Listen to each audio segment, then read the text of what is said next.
នេះជាប៉ារបស់ខ្ញុំគាត់កំពុងតែដើរបាញ់ផ្សែងតិចច្រឡំថាគាត់ដើរបាញ់ផ្សែងហ្នឹងគឺកំពុងតែយកឃ្មុំតាមពិតមិនមែនទេគឺគាត់បាញ់ផ្សែងហ្នឹង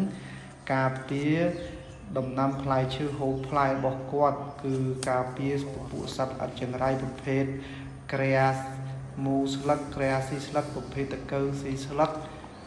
ស្រាំងទឹកផ្លែឈើនិងដួងមកចោះស៊ីដើមឈើពូរដូវនេះសបោកើតប្រភេទសត្វចង្រៃអស់ហ្នឹងប្រភេទរដូវភ្លៀងហើយមានសំណើមហ្នឹងគឺសត្វហ្នឹងសបោអញ្ចឹងយើងបាញ់អញ្ចឹងការពារមុនឲ្យបានវាមករោមផ្លែឈើឬក៏មករោមដើមឈើហ្នឹងធ្វើឲ្យដើមឈើហ្នឹងវាឆាប់ងាប់អញ្ចឹងពេលណាសត្វអស់ហ្នឹងមករោមដើមឈើវាមកស៊ីស្លឹកឈើឬក៏វាមកបឺតចិញ្ចក់ជីវជាតិផ្លែឈើដែលវាកំពុងឲ្យផ្លែហ្នឹងធ្វើឲ្យផ្លែហ្នឹងអស់ជីវជាតិហើយដើមឈើហ្នឹងឆាប់ងាប់ហើយ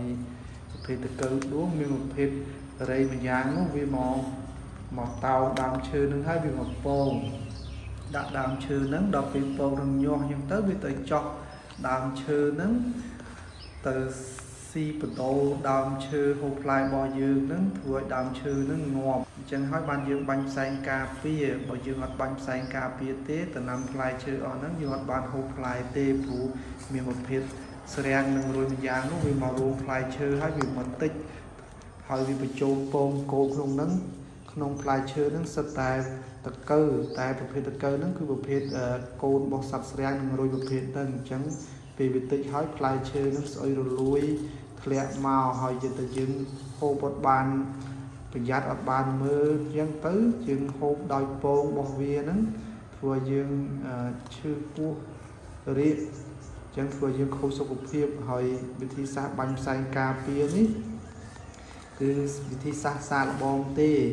អត់ដឹងថាបានជោគជ័យកម្រិតណាទេតែមួយឆ្នាំហ្នឹងខ្ញុំបាញ់សាកមើលហើយបើសិនបានផលល្អឬអត់ចាំខ្ញុំថតជាវីដេអូឲ្យមើលលើក្រោយទៀតហើយសំបីតែប្រភេទដើមល្ពៅជាប្រភេទរុក្ខជាតិវល្លិផងនៅប្រភេទសត្វស្រាំងចង្រៃហ្នឹងមកតាមតិចផ្លែវាហ្នឹងឲ្យរលួយខូចអស់ដល់អញ្ចឹងត្រូវបាញ់ផ្សែងសាកមើលការពារកុំឲ្យវាមកតិចបើកាត់បន្ថយអត់រកថ្នាំពុលបាញ់សម្លាប់សត្វល្អិតមកបាញ់លើដំណាំផ្លែឈើហូបផ្លែអស់ហ្នឹងដោយផ្លែល្ពៅមួយប្រភេទនេះអញ្ចឹងសត្វស្រាំងមកតាមតិចធ្វើឲ្យផ្លែល្ពៅហ្នឹងរលួយខូចខ្លះក៏នៅខ្លះអញ្ចឹងបាញ់ផ្សែងការពារបានមុនអញ្ចឹងអរគុណច្រើនជួបគ្នាតទៅ